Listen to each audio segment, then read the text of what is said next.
We give respect to Representative Manuel, and we hope that he will also give respect to the President by not making and creating such kind of intrigues. Intriga po ito. Alam naman natin kung sino ang marunong at eksperto sa paggawa ng intriga at pagplanta ng ebidensya. So wag niya na po sanang gayahin ito. Kumbaga sa pelikula, kopyahin ko lang pero babaguhin ka ng konti. Do not be like a second-rate, trying hard copycat. Ito na nga, Raul Manuel, tinawag na copycat ni Yussi Claire Castro. Raul, napahiya. Pero bago ang lahat, maaari kayong mag-subscribe para maging updated sa mga issue at bagong mga balita. Naging katatawanan nga ang nagmamagaling ni si Raul Manuel nang walang pag-aalinlangang prinangka ni Yussi Claire Castro na copycat umano ito. Kahambugan ni Raul, may karma na. Narito ang buong detalye. Na tayo eh. Okay, meron pa palang mga katanungan parang dito naman kay Yussi Claire Castro. Thank you very much. Okay, we have 5 questions for Yussi Claire. Yes, thank you very much, Sec J. Lunchtime na raw. We begin with Maricel Halili, News 5. Yusek, magandang hapon. Yusek, may we have your palace's reaction lang po dun sa mga naging statement ni Mayor Baste. Una, he called President Bongbong Marcos as a liar. Sabi niya, press release lang daw yung sinasabi ni PBBM na reconciliation. And pangalawa, sinabi rin po niya, he is weak. Nakita daw natin yan sa midterm na talagang mahina siya, mayabang pa. Magsabi ng 12-0, natalo naman daw yung mga kandidato niya. Yun po muna, ma'am. Marami pa ba? Sige, hintayin ko yung iba pa niya mga sinabi.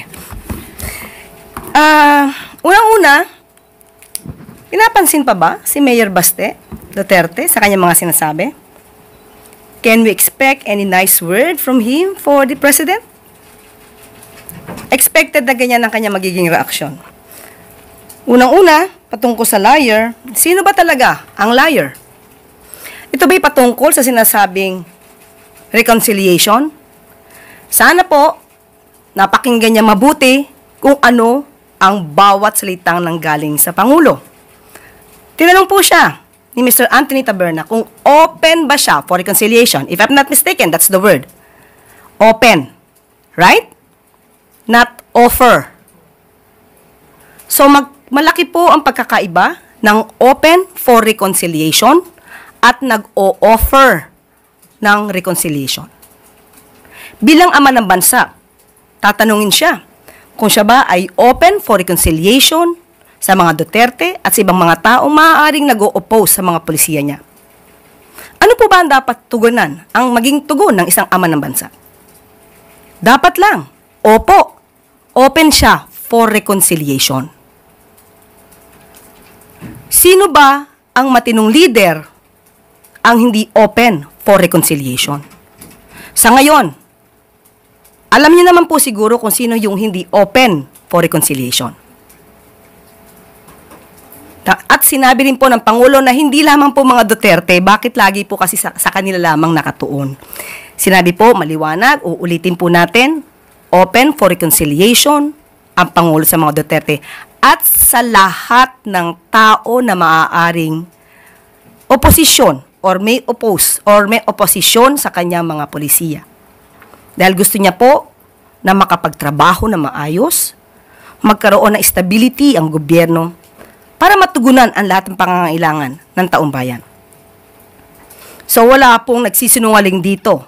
So maaari lamang po na itong si Mayor Baste ay hindi niya naintindihan ang pahiwatig ng Pangulo patungkol sa rekonsilyasyon o siya ay napapaligiran ng mga fake news peddlers na kung ano-ano ang sinasabi sa kanyang mga idea.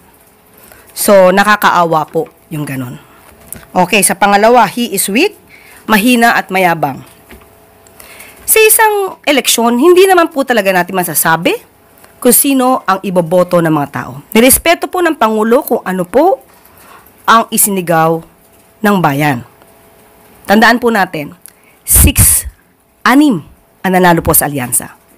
Hindi po yan pangit na numero. Hindi lamang po, ang nais lamang po sana ng Pangulo, mas madami pa na nakasama mula sa alyansa. So ano po ang ipagyayabang ng Pangulo? 6 po ang nanalo sa kanya. At marami din po sa mga lokal at sa House of Representatives, sinasabi din po, ay marami din pa po kaalyado ang Pangulo. So, sa kanilang party po, 2 po, PDP ang nanalo. So, ano po ba dapat ang... Ayoko na pong ituloy ang aking sasabihin. So, yun lang po. Ano pa pong sinabi? Ukol naman sa cabinet revamp, sinabi rin po ni Mayor Baste na that was only a smoke screen, especially yung pagtatanggal kay Solicitor General Guevara, kasi they don't want to admit na hindi talaga nila masagot yung mga tanong sa kanila. So, hindi daw niya alam kung ano yung gagawin ng bagong Solicitor General.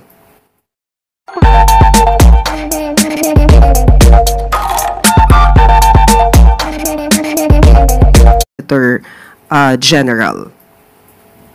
Siguro po, tanungin niya muna po si dating Solicitor General kung ano po ba ang naging accomplishments ni Solgen Leonardo Guevara bago niya po punahin ang naging desisyon ng Pangulo.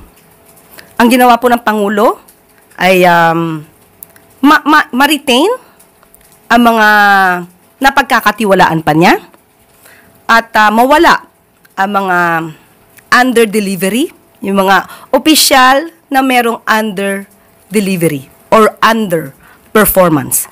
So, alamin niya po kasi muna ang facts bago po siya mamintas at maging obstructionist. Salamat, ma'am. Sam Medinilla, Business Mirror.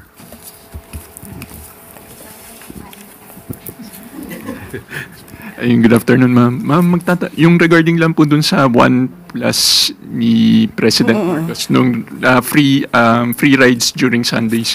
Itatanong ko lang po kung magkano yung budget for that and kung saan po, bakit po hanggang 2028 lang yung project? Bakit hindi po siya even after the Marcos administration? Okay, unang-una sinabi din ng Pangulo, gusto ko lang itong ulitin, na sa ngayon po, ang nais ng Pangulo ay magtrabaho. Magtrabaho lang at iwasan ang pamumulitika. So, kaugnay na rin po ito sa kaninang tanong ni Ms. Maricel. Well, bakit? Bakit po nagkaroon ng ganitong klase na promo para sa family, para sa pamilya tuwing Sunday? Wala naman pong budget required for the MRT3 at LRT2. Yan din po ay ayon kay DOTR Secretary Vince Dizon. Dahil government run po ito, at karaniwan naman po pag Sunday ay hindi naman po napupuno ang LRT at MRT natin. So wala pong budget na required for this. At bakit hanggang June 2028, last Sunday ng June 2028? Dahil nais po ng Pangulo, nabigyan din po ng karapatan ang susunod na administrasyon kung ano po ang nanaisin nilang programa patungkol po dito. Yan po ay respeto lang po ng Pangulo sa susunod na liderato. Thank you. Thank you po. Pia Gutierrez, ABS-CBN.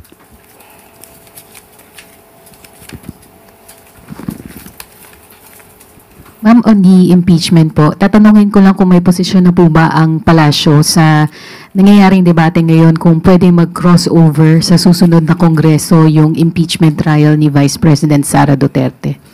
Okay, unang-una po, sinabi naman po ng Pangulo na ito po ay nasa kamay na po ng Senado.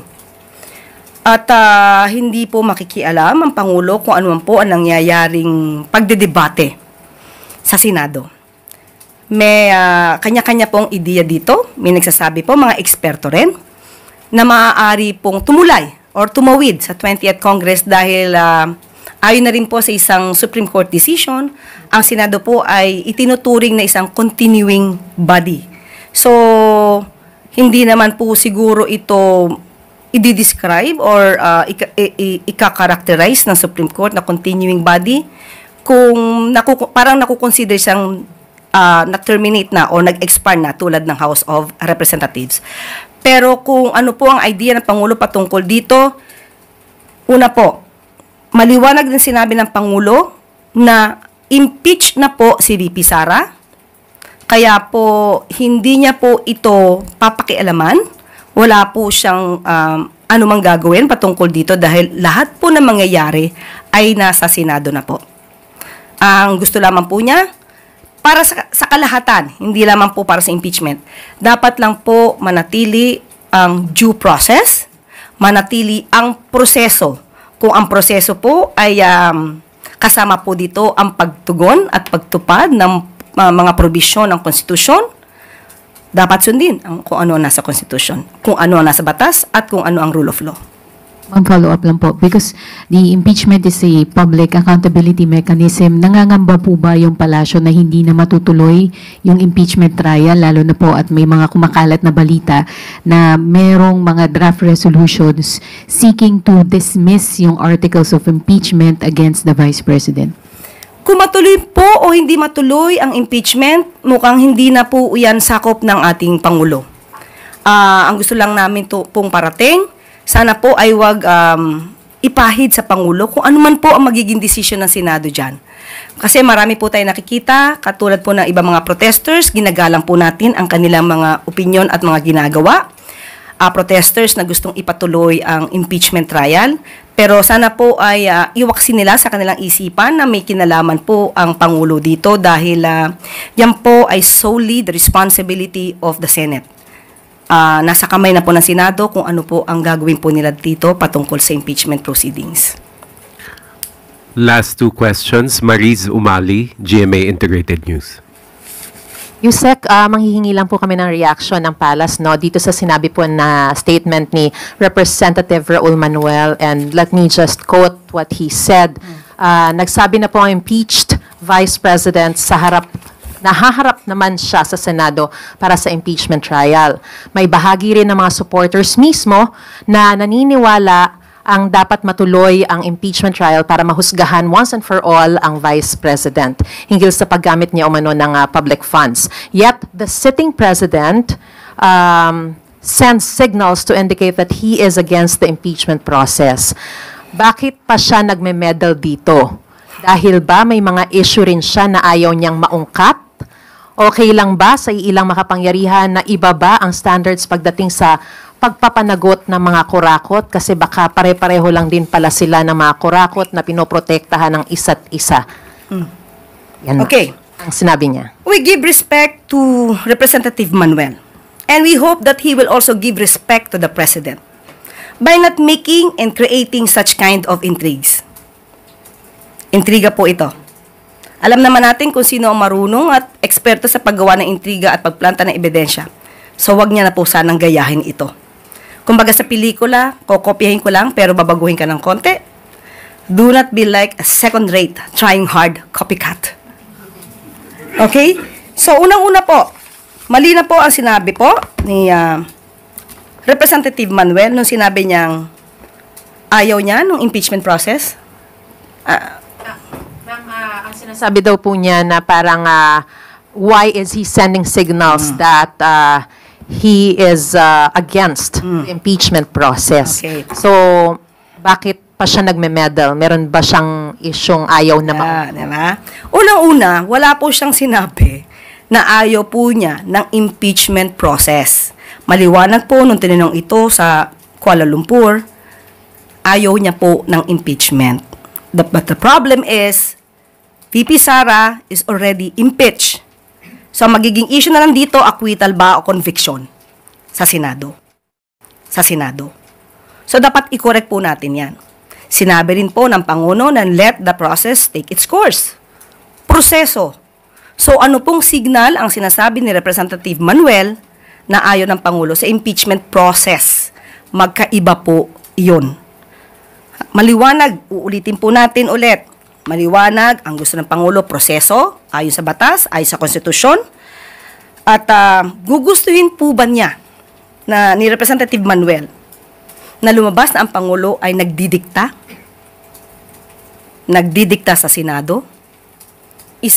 At maipakitang isang rubber stamp lamang ang Senado. Hindi natin gugustuhin yon. At lagi naman pong sinasabi ng Senado na independent body sila. At meron tayong separation of powers.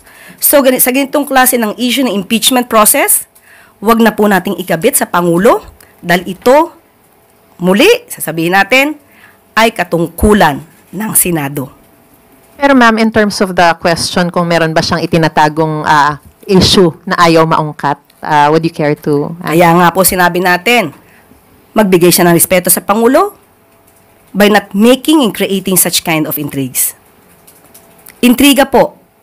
Intriga po. Iwasan po yan, considering na siya isang mambabatas. Last question, Tuesday New, DZBB. Good morning, ma. Good afternoon na pala, ma'am. Gutom na ang bansa. Pero meron tayong pagkain. Ma'am, mismong CDOTR Secretary Vince Dizon ang nagsabi na sa ngayon hindi niya nakikitang ideal pa muna yung public transport modernization. Ano po ang posisyon ng palasyo dito? Opo, napag-usapan po yan. Nilahad po niya yan. Kung ano po ang maaari maging issues kapag ka po ngayon agad ito ipapatupad.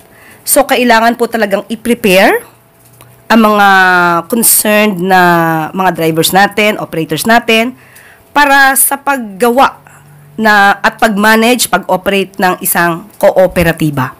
Hindi po pwedeng gawa kayo ng kooperatiba and then that's it. Ihahanda po natin ang mga concerned na tao po, mga kababayan natin, patungkol po dito at kumbaga ipe-prepare sila para sa mas magandang pag-ooperate ng isang kooperatiba. Pangalawa, magkakaroon din po at pinaplano po na magkaroon pa po ng ibang suppliers, no? Manufacturers. Para po kung makakapagbigay sila mas mura na sasakyan or vehicle para sa ating mga operators at drivers, yun po. Pangatlo po na issue ay patungkol po sa loan. Kailangan din po na kayanin ng ating mga kababayan ang interest or yung pagbabayad sa utang. So, pati po yung mga ruta. May mga ruta po kasi naman na hindi dinadaanan ng maraming jeepneys. So, yan din po ay dapat isaayos with the LGUs. So, marami pong issues na naibigay po at nailahad si Secretary Dizon sa ating Pangulo.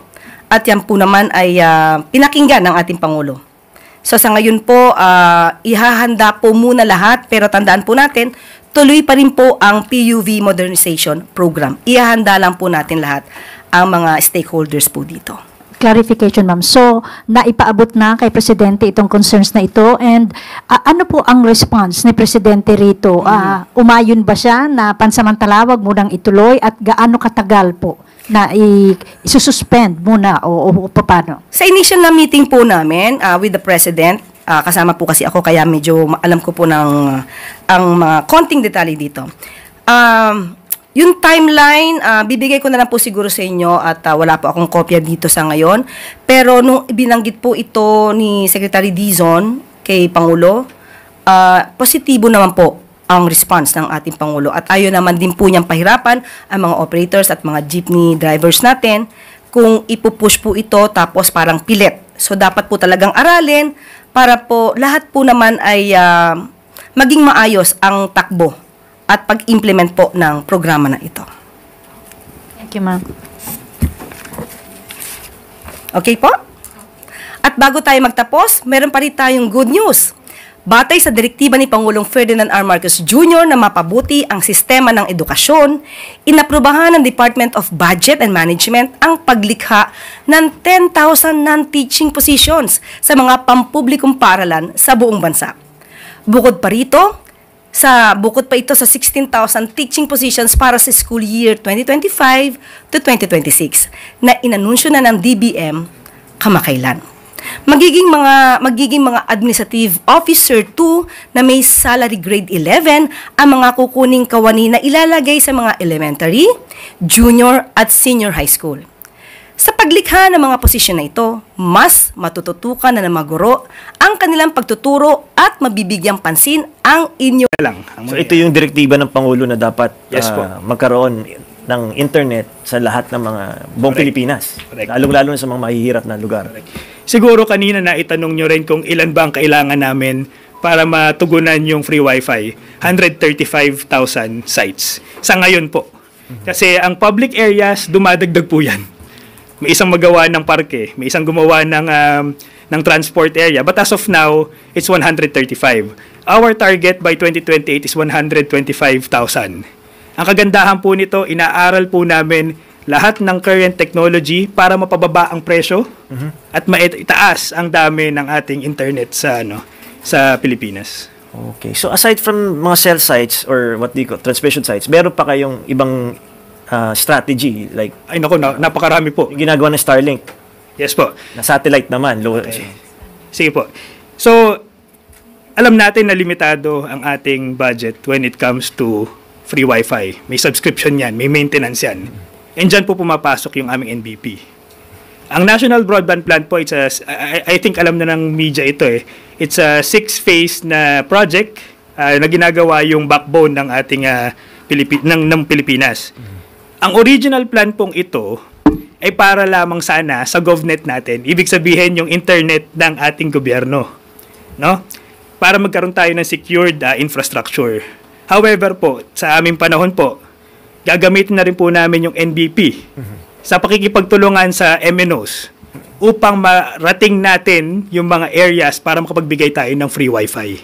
Ito po yung aming sustainability plan para dito sa free wifi, para hindi tayo hingi ng budget for the free wifi. So eventually sustainable na siya. Eventually, sustainable po yan. Siguro po, gamitin ko na rin tong oras na to para magpasalamat dun sa MNOs. Ilang beses po kami nagkaroon ng meeting at nagkaroon po kami ng pag-uusap.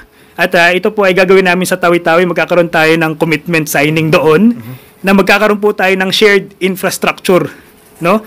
Sila pwedeng gamitin yung ating infrastructure. Tayo naman, gagamitin natin yung kanilang mga infrastructure para makarating tayo doon sa mga lugar kung saan kailangan yung internet.